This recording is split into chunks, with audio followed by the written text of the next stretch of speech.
Welcome to the Forged in Fire podcast. Meet your host, Nate Farmer Eden, co-founder and CEO of Eden Capital, dedicated to achieving financial independence for his community, and Cole Farrell, founder and CEO of Vulcan Capital, a real estate expert with a passion for empowering others through education.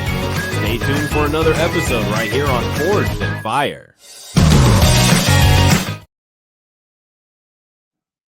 Welcome, everybody. Welcome back to another exciting episode of Forged in Fire. I'm your co-host, Nate Farmer Eden. Allow me to introduce my co. How you doing, Cole? Come on stage, brother. Yo, Nate, what's going on? How are we doing?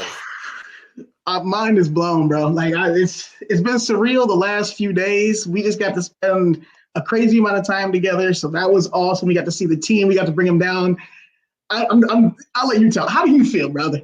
Dude, I'm amped up as well. I mean, I'm sure everyone that's listening has probably listened to our previous podcast. I know these will be slightly delayed, but we just officially closed our previous deal, 54 units in North Carolina. It is a astounding deal. We are so freaking excited. So we're amped up about that. And we're counting down the days too, because we have a killer event coming up. And so I know you're excited for that. I'm excited for that.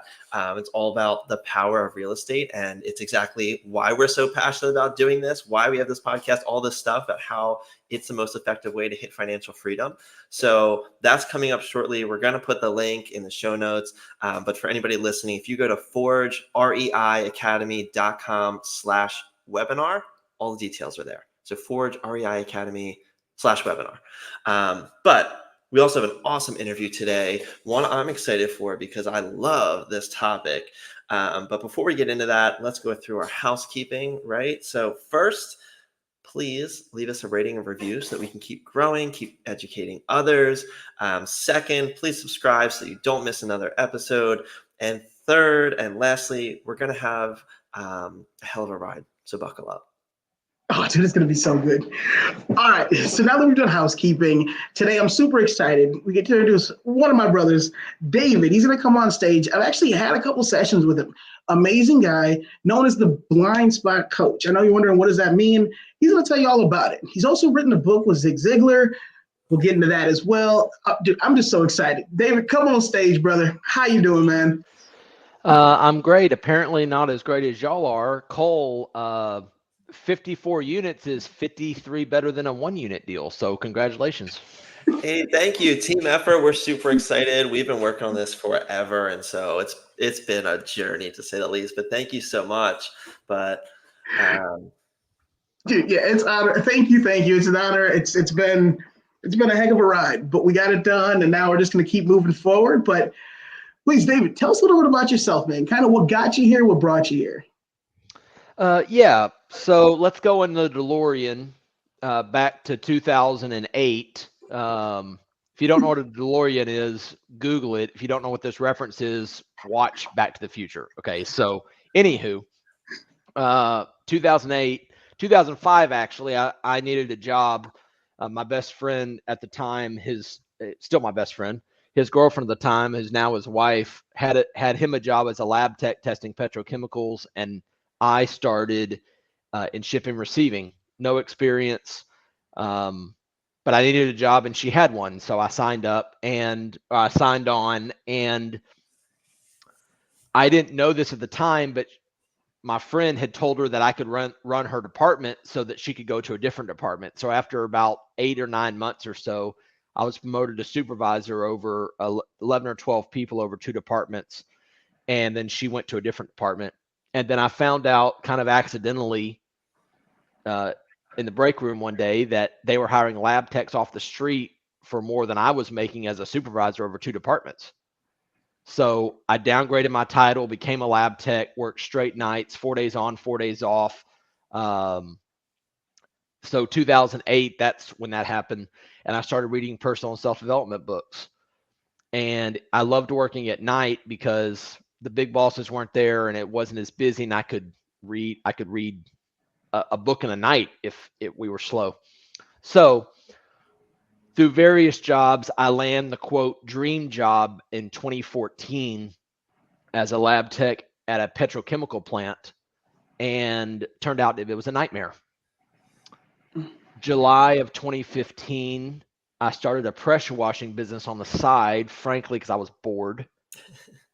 And September of 2015, my boss called me and said, your services are no longer needed, effective immediately.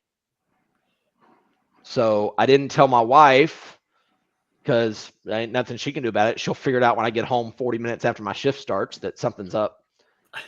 And basically, I became a full-time pressure washer. I still own and operate the pressure washing business. I just passed, I don't have a crew. I am the crew. I'm the CEO, the chief everything officer. So I still have that. And June of this year, I passed my 2,000th paid job of all time. So still got that going.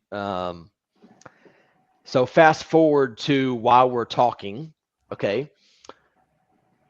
December of 2019, Tom Ziglar, who's Zig Ziglar's son, who runs the Ziglar Corporation because Zig died 10 or 12 years ago, they were introducing the Ziglar Choose to Win coaching program on a webinar. And I got on the webinar. 5 minutes into the webinar, I realized what I'd basically been doing my whole life was coaching people. I just didn't know what it was called. So I signed up. I went through class 2 of the Choose to Win Ziglar program. Then I went through class 1 of the Ziglar See at the Top coaching program. Then I achieved my Ziglar Master Coach status. Second ever to achieve Master Coach. Missed it by about 2 weeks. I'm still hot about that. But what are you going to do? But the other guy didn't have See at the Top, and I did. So I had Choose to Win, See at the Top, and Master Coach, and I was the first in the world to have all 3 of those. So I still run the pressure washing business, and I still run the coaching business. And 2024 will be the year that I generate more from coaching than I do pressure washing. So that's amazing. That's awesome. It's really cool to hear your journey, and congrats on the upcoming success. I know you're waiting for it to be official. So I'll hold my congrats until that's done, but that's incredible. And it's cool to hear kind of how you've maneuvered from figuring out kind of the W-2 world and making a couple adjustments, going back, going forward, eventually getting laid off and seeing it kind of as a blessing in disguise, it sounds like, and going, okay, let's run my own show and then let's get into this coaching thing, and eventually seeing it keep build. So that's really cool. So I guess my question is, you mentioned that you've been doing this coaching stuff for a while and that you didn't have the name for it. And once you figured that out, you really just started expanding. So what is it about it that you really like? And obviously we are very passionate about the coaching thing. We're both students and coaches as well, but what is it that drew you to it? And why do you think it's so important? Well, I think it's so important because if you look at any area of your life, people who are really successful, think the Michael Jordans, the Michael Phelps, Tiger Woods, any actor, they all have coaches. Because a coach can see something that you can't see. You know, it's almost like trying to read a label from inside the jar, you know, and, you know, like the blind spots I talk about. Well, just because something is in your blind spot doesn't mean I can't see it. It just means you can't see it. But once you see it, you can't unsee it. So I think coaching has changed my life for the better. And why it's valuable is the coach isn't the hero. The coach is the guide. So think like Hunger Games, okay? Jennifer Lawrence, who plays Katniss, there's only one Katniss. There can't be 2 Katnisses. But she needs Haymitch, who's played by Woody Harrelson, to come along and say, no, don't do this, do this. Like show her the path. Because there can only be one hero. You know, even if you've watched the Avengers movies, well, there's only one guy pushing the button. spoiler alert. Okay. If you haven't watched any of them, spoiler alert, there's only one guy at the end who's pushing the button. And what I just try to do is I try to guide and inspire people to achieve greatness. I just get them out of their own way, because the secret to coaching is no one really needs a coach, but some people may want a coach, because deep down, if you get still enough and you think about a problem long enough, you've already got all the answers you need. It's just sometimes you got to go dig and find them. But what a coach may do is think like your accelerator pedal. It just helps you get where you're going a little bit faster and with less effort. If you want to go somewhere and you're in a car, well, you can just put your right foot down and get there a little bit faster. Now, the law might not like that, but that's the way you can get it done. But that's what I do as a coach. I let people get out of their own way and come up with their own answers. Oh my gosh, so many gems dropped. I love it. And one of the analogies that you used just resonates deeply with me about being inside of the jar, trying to read the label from the inside, trying to figure it out on your own. But somebody else can see that and maybe be able to help you get it a little bit faster, reach your goals in more of a systematic way. Hats off to you. And this is coming from somebody that I've, again, had the opportunity and the pleasure to be able to sit down with you. And some of the exercises that we did, and I don't mind, verbalizing it and talking about it here, but where you sort of had me categorize with a pie chart and then talk about the things that were important to me. And then just look at things like, hey, 10,000 foot view, Nate. This is where your life's at now. Where do you want to be? And then what's going to bridge the gap is coaching, trying to figure out how we're going to hold each other accountable, or me hold myself accountable to be able to make sure that I'm achieving it. So my question then for you would be, at what point or how does someone realize that coaching is the next best thing that they're going to try to, or that they should be able to reach out to? Because I was somebody before, and me and Cole talk about this all the time. It was all me, I'm going to do this on my own. And it wasn't until I found like a self-help book and a couple of motivational speeches that I'm like, oh, and tens of thousands of dollars were down the drain. Don't even get into all that. But I was like, shit, I need some fucking help. So how would somebody be able to kind of fast track that? How would somebody be able to know that a coach is something that really could be beneficial for them? Great question. What's coming to mind is there comes a point where you get tired of beating your head against the wall. Mm-hmm. And until you hit that point, something is wrong, you just can't figure it out. Sometimes what I do is, if they're not there yet and they want to just dig it out on their own, I find them a shovel and give them a shovel. Say, when you get tired of digging and you want some help, let's chat. Because, the old phrase, you can lead a horse to water, but you can't make him drink. They got to be ready for something else to happen, and they got to be open to outside input. Because everybody has, as Mike Tyson said, everybody's got a plan until they get punched in the mouth. And if they're not open to new concepts and possibilities or new schools of thought, don't call me, because we're not gonna have a very fruitful conversation. Because one thing a coach needs is, in my opinion, and this is my opinion, but I'm an expert in my own opinion, you need empathy, high levels of empathy. Now, sympathy, that ain't me. One of my friends told me, which is, he didn't actually say this, but he said he did. He said, yeah, if you look up sympathy in the dictionary, it's right between shut up and syphilis. So whatever, he didn't actually say that to me, but he says he did. But anyways, whenever they know that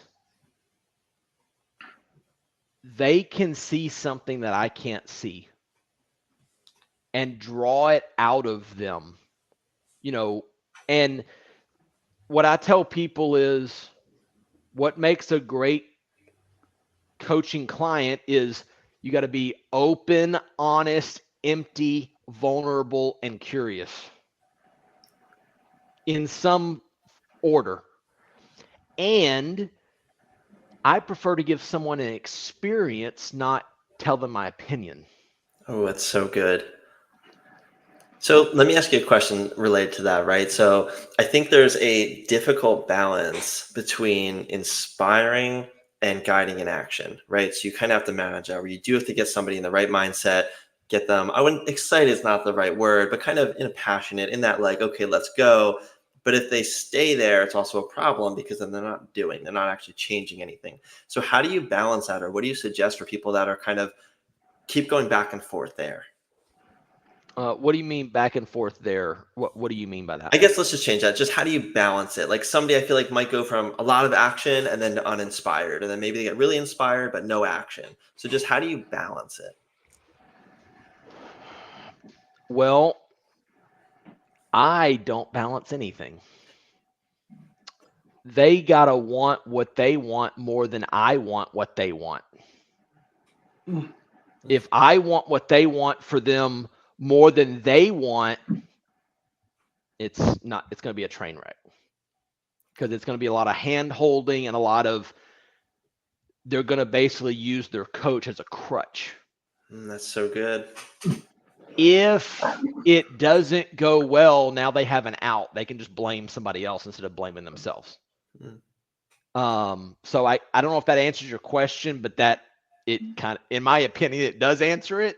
But I can come up with something else if that doesn't. No. That was amazing. And it all like dives deep into, one, the mindset of the individual who's working with a coach. Two, it's a whole accountability piece.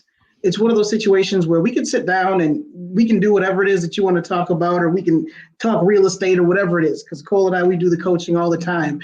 But if there's no action behind it, if you're not actually taking the steps, you're just wasting your own time. We can sit here and keep going over lesson 1,000 times, but if you don't want to move forward, I can't force you.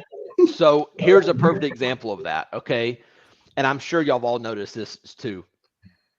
Have you ever had somebody in your life who always is talking about the same problem? But they don't want to do anything about fixing or solving said problem? Well, that's because what they want to do is they don't want to solve the problem. They want to talk about solving the problem. Well, talking about solving the problem isn't the way it works. Like I'm sure where y'all live, I'm sure y'all have construction crews, and like I live in the Houston area, and there's always construction. But what I've noticed is the work would get done a whole lot faster if there was more worky and less talky. There's 18 guys that watching one guy dig a hole, and they're all whatever, But those people that want to talk about the problem and don't want to do anything about the problem, well, that's where the experience comes in. Like my filter, they're not going to get through the gate because I'm not really into, yes, we do need to talk about the problem, but once we get clear on this is the problem, okay, I'm here, I want to go here, step 1, step 2, step 3, step 4. And have you ever noticed that people who are hesitant to take step 1 are also hesitant to take step 2?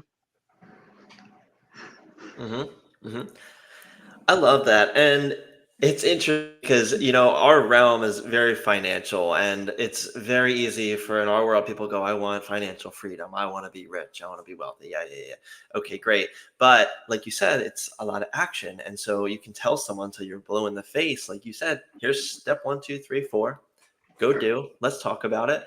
But it doesn't happen. And like you said, a lot of times they want to talk and they want to want, but they don't want it bad enough, like you mentioned, that they'll go do the thing that needs to be done. And so that's so interesting. I love that you pointed that out. Something I'm curious of, and I know you can take this in whatever direction you want to take it, but are there common blind spots that you see? Obviously, I'm sure they're catered to specific people, but are there things that you see most people run into that if someone's listening to this, they could be like, am I doing that? Yes, there is, and no, there's not, because everyone's got their own blind spots because we're all unique individuals. One thing is, I would say, overwhelm. And whenever I hear overwhelm, in my opinion, people are trying to take too big of a bite. You know, if you just think, oh, I'm overwhelmed. So, okay, perfect. What's the smallest possible step you can take from with what you have, where you are right now? Oh, okay, I can take this step. Okay, do that. And then take the next smallest possible step. And then take the next smallest, because you can always take the next smallest possible step. Mm-hmm. Another thing is, I need to make time. Well, newsflash, you can't, because you only get 7 24-hour days. Everybody in the history of Earth only gets 168 hours in the week. And if you don't use them properly, it's not like next week you get 175. For example, one guy I talked to several months ago, we just started at 168. And I said, what do you do in the week? And we start writing it down. And I said, I got good news and I got bad news. He was a younger guy. He was like in the digital marketing space. He gave himself an hour a day on social media. I said, I'm pretty conscious about my social media and I goof off and spend an hour a day. But anyways, he was at 220 hours in the week. I said, now see, this is impossible. Because you can't turn 168 into 220. That's not the way it goes. And he's like, well, no, that's what I do. I said, no, you're deceived. Like, there's no chance. Like, it's literally impossible. And another blind spot is lack of self-confidence and belief. Like, they don't know enough to help whoever.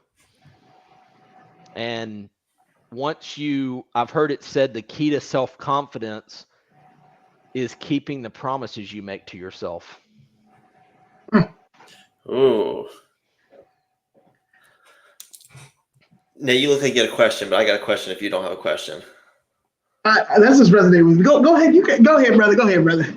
I want to dig into confidence because I think it's so important. And again, yes, it's all intertwined. It's like, just like you said, I highly agree. Confidence is linked to, I guess, basically what you mentioned, integrity to yourself, doing the things you say you're going to do. And I guess my question is like, what do you advise somebody to do? So if somebody's having trouble, they say they're going to call their friend, they don't call their friend. Is that a problem? Or is it they say they're going to do this, this, and this, and they don't, and that's more major, and so that's a problem? Like, so where's the line? How would you advise somebody to build up more confidence and or keep their promises? Well, it's a great question. I'm of the opinion that how you do anything is how you do everything. So, like, for example, let's say Cole, let's say me and you had a chat scheduled and it was 10 o'clock. And I don't know where you live in the country, but let's say you live in Central Time. Okay. So it's 10 o'clock. That's where I live. Okay. If I start seeing a pattern where you're showing up 10:02, 10:03, 10:06, 10:08, we might have an uncomfortable conversation. Because what I would say is, where else in your life do you not keep the promises you make to yourself? And they would probably say, freaking everywhere. I know. Do you want to talk about that? Or do you want to keep having people lie to you Like, for example, I used to play golf with a guy. He was always late. Always. So we started lying to him, and we told him so. Say our tee time was at 8:30. We'd tell him it was at 8 o'clock because we knew he wasn't going to show up till 8:15. And he'd be running to the first tee, and we'd say, oh, we just lied to you. We knew you weren't going to be here on time. We don't start for another 15 minutes. I don't know why you're rushing. And he was apparently okay with that.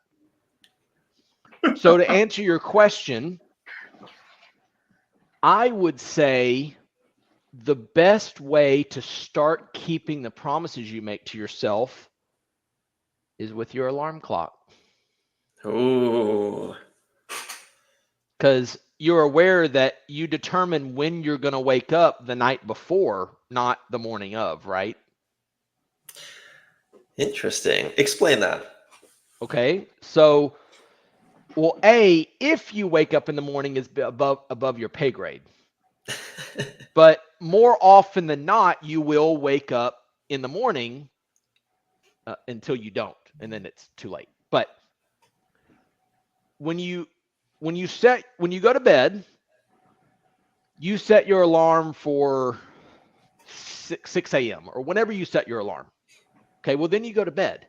So when the alarm goes off in the morning, you made a promise to yourself 6, 7, 8, 12, 15 hours ago, whenever you went to bed, that you're going to get up at 6.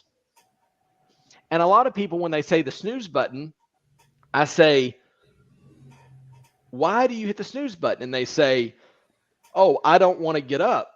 And I say, oh, you don't want to get up? Like you don't want to wake up from your sleep? And they said, oh, no, that's not what I meant. I said, what do you mean? And they said, oh, I just needed more sleep. She goes, I don't want to just get out of bed. And I said, oh, that's interesting. I said, are you aware that the snooze button just allows you to get out of bed more than once? Because that 7 minutes ain't going to make or break your day. Yep. But if you think about it, say you set your alarm for 6 and you snooze until 6:45, that's not keeping the promise, not keeping the promise, not keeping the promise, not keeping the promise, not keeping the promise until you actually got out of bed. Well, if you just got out of bed the first time, you might find maybe your day goes a little bit smoother. Maybe you're not rushing around like a chicken with your head cut off all day because now you've got a 45-minute buffer or whatever the case may be. And as Tony Robbins has a cold plunge every day, like in like a 45-degree like pool, like a little plunge bath he has in his house. And he said, do I like getting in this cold bath? No, I hate it. It sucks. There's no other way around it. But what he said was, I've learned not to negotiate with myself. So it all can start with the snooze button. If you say you're going to get up at this time, get up. You told yourself a few hours before that's when you're going to get up. Well, that's how you can start keeping those promises you make to yourself. Love that. So good. I get so many gems, so many nuggets. Setting the alarm the day or the night before, and then just letting that kind of be your guide going into the next day, I think is, choose the words carefully. But I like the way that you phrase it about making a promise to yourself, being able to keep it, and being able to get, put your best foot forward, and then showing up, being present, being visual at the time that you said you were going to. So hats off to you. This is good. This is deep. Now, question for you. As we're coming through and as we're going through here, and we had a whole script. I'm so glad you didn't read it, because absolutely none of the questions that we had have ever been on the script. So this is great. But there is a part in here that I kind of want to ask you about, and it's our fire round. Right? So it's the hot seat. So I hope that we don't scare you away, but I think you're ready for it. Cole, what do you think? Hold on. Let me get adjusted. Hold on. Here we go. We might need to do some breathing exercises first. Okay. Now I'm comfortable in a rocking chair. I'm ready to go. All right, he's ready. He's ready? Okay. So we're going to ask you questions back to back to back to back. We're going to try not to pause. You can be as succinct with your answers as you want to. Some people use one-word answers. That's fine. Or if you would like to be a little bit more long-winded and to give a little bit more explanation, that's perfectly fine as well. But we just want the very first thing that comes to your mind. Okay.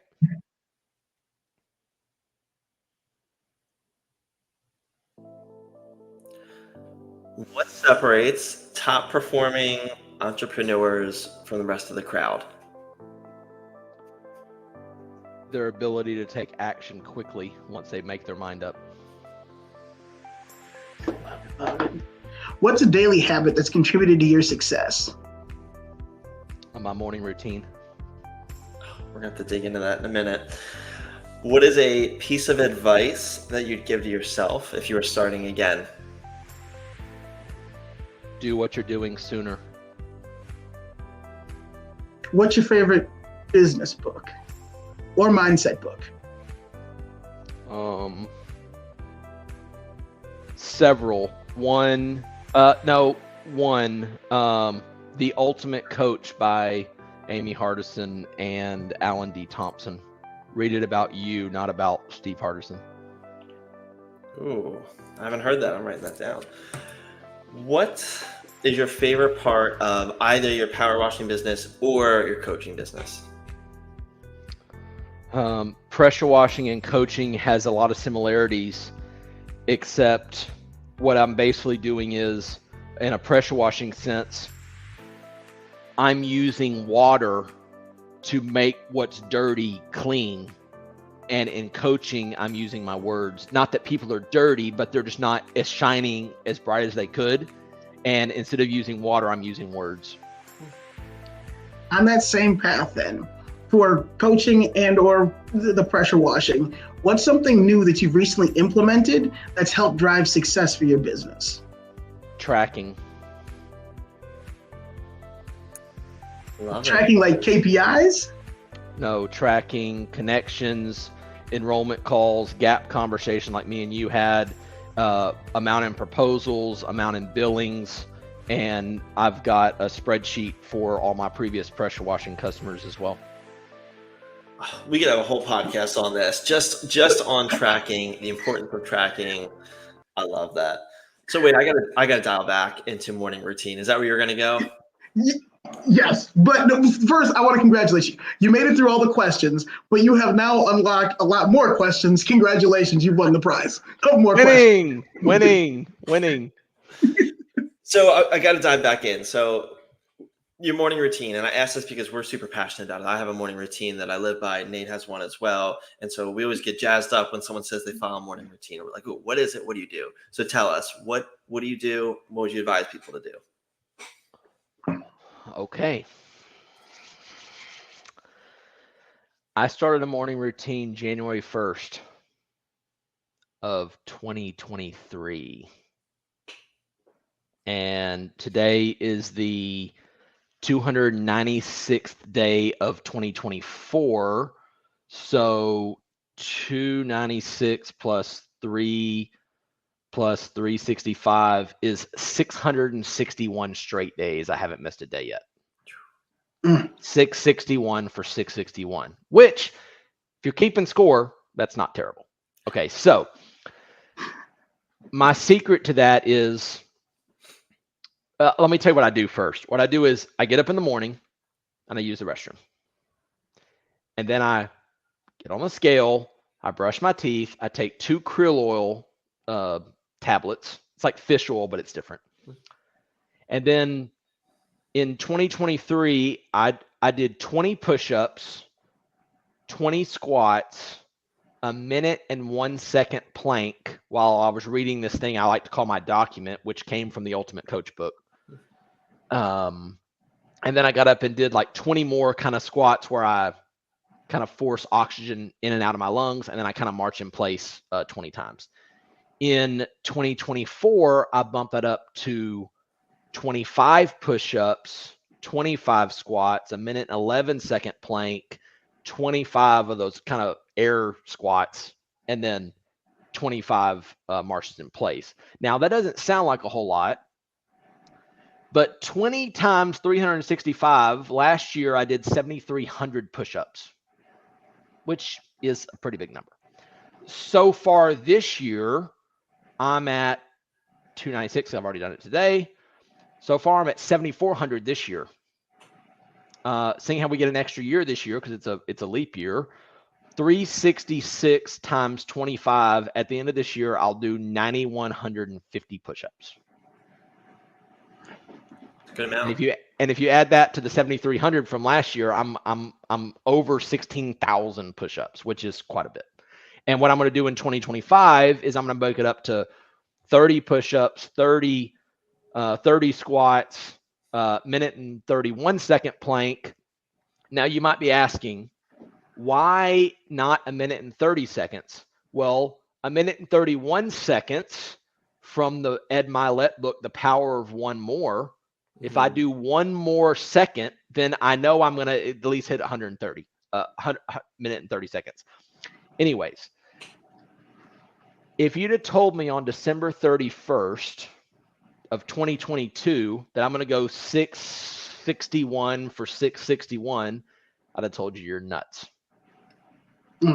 However, and this is what I picked up from The Power of One More book by Ed Milet, I'm 100% not committed to doing my morning routine on Thursday because today's Tuesday. And I can't do a morning routine on Thursday on Wednesday. So what I do is I don't. I'm 100% not committed to doing it on Thursday, but I'm 100% committed to doing it tomorrow. Because then when it says I'm overwhelmed, no, you're only committed to doing it one time. I'm just committed to doing it one time, 661 straight times. I like that. So that's my morning routine. I love it. And it speaks back to our conversation when it kicked off and you're just like, take the smallest step possible. And when you're moving that needle and you're moving forward, even if it is that smallest step, the shit adds up. 365 days with the smallest step possible, do the math on that. And then when you multiply that by the years that go behind it, holy cow. From where you started to where you are now, December 31st of 2022, 600 days, not happening. But one day at a time with the next day in mind, not 2 days, not 4 days, not next week, but tomorrow, this is what I'm going to do. My alarm is set. I'm going to wake up on time. I'm not going to hit the snooze button. I'm going to get those extra 45 minutes because I'm not going to hit snooze 7 times in a row or whatever the numbers are. I'm then going to knock out whatever was next for that day. And then before I go to bed, we'll make sure that we have the plan for the next day. And we'll do that as well. And we'll do that consistently. And we'll do that down to a routine, to a science. And it's sort of developed as your daily habit. And hats off to you, brother. I love it. Yeah, well, like that smallest step thing. I remember you saying you live up in Michigan or Wisconsin or Minnesota, one of the three. Yep. Well, I could get to you going that way, just putting one foot in front of the other. Now it's going to take me a long time, but if I started walking that direction, which is north, I'd eventually get to your front door. Just one step at a time. You can now. It's obviously there's much more efficient ways of travel.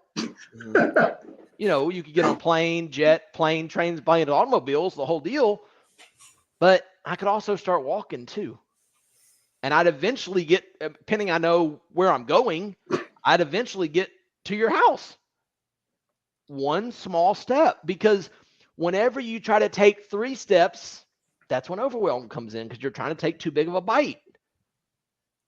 I love that. For example, I had a guy one time, I said, what's the smallest step you can do? He goes, I'm going to read 6 chapters in a book today. I said, that's the smallest possible step?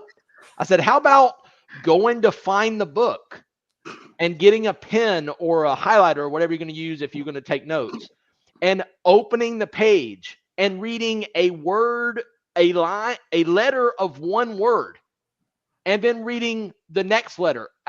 He's like, oh, I said, yeah, I'm not talking about like you have to do that with everything, but that's the smallest possible step because it's like, oh, I can do this. Okay, then go do that. Oh, now I'm here. Okay, so let me go over here.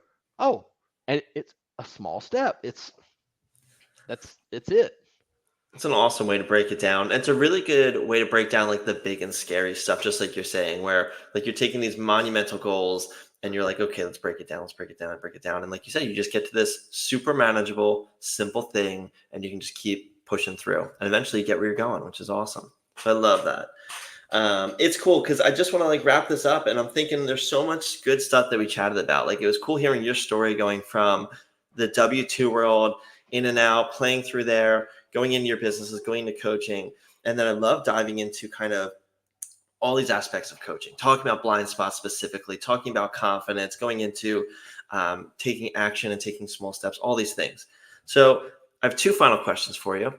One, do you have any final advice? And two, where do people find you? Where can they contact you?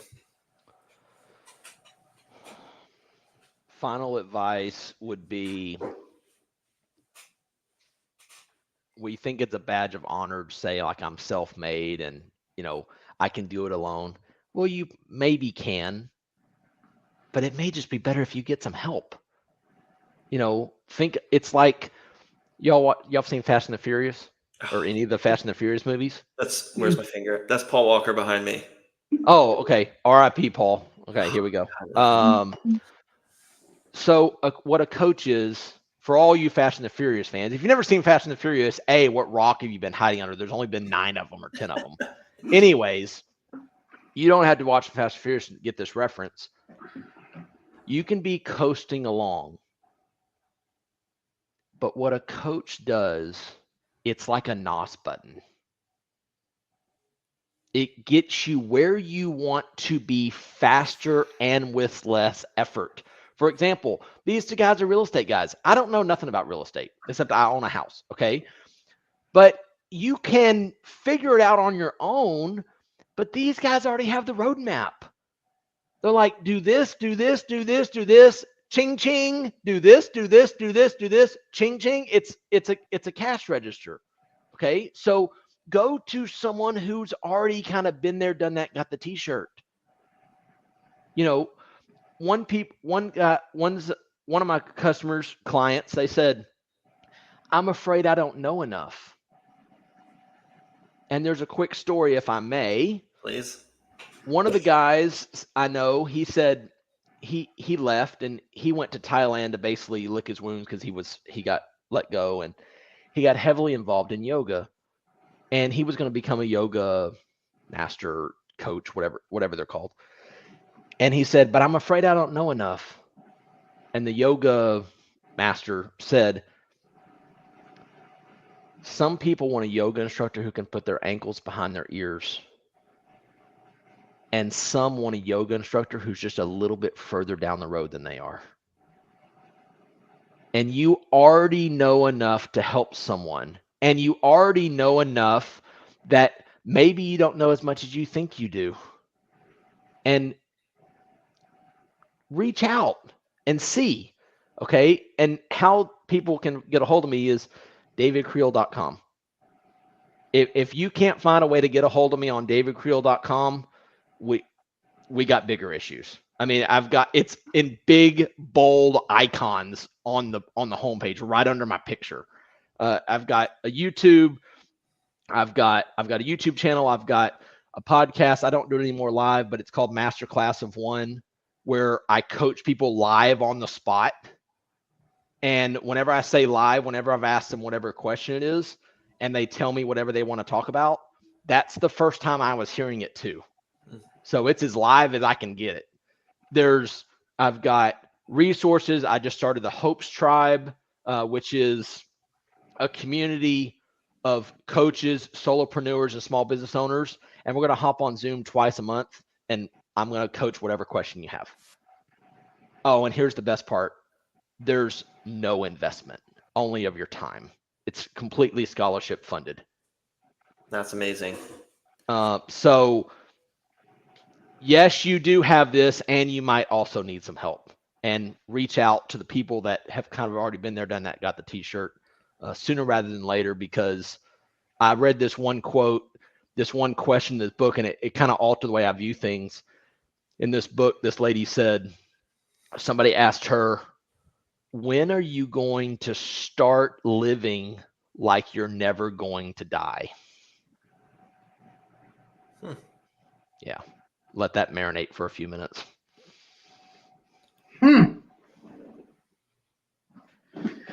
Oh my goodness. Like living life to the fullest? Well, maybe. I mean, we're all aware that we're going to die at some point, right? True. Okay, but we don't know when that is. We don't know if we've got the next minute or the next 50 years. But Gotcha. seeing how we don't know, maybe it's time to stop living someone else's dream and start living your own. You know, like this guy, Mark Batterson, who's a pastor, like I think in the Washington, D.C. area, he said, an inheritance is what you leave to someone, and a legacy is what you leave in someone. Ooh, I like that. That's awesome. I love it. And we'll make sure to put all your info in the show notes too. So anybody that, is listening, they can research it, but then also just click below and then get right linked to you. Dude, David, brother, this has been amazing. Thank you so much. Talking Blindspot, talking mindset, talking just personal growth development. It's an honor, it's a pleasure, it's a privilege of ours. We're excited to be able to see and continue to watch your growth. As Cole mentioned, kind of echo it, all of the information will be in the link below in the bio description. Until next time, if you're out there listening, get home safely. We'll catch you guys on the next one for Forge and Fire. Take care, everybody. Thanks, boys. It was fun.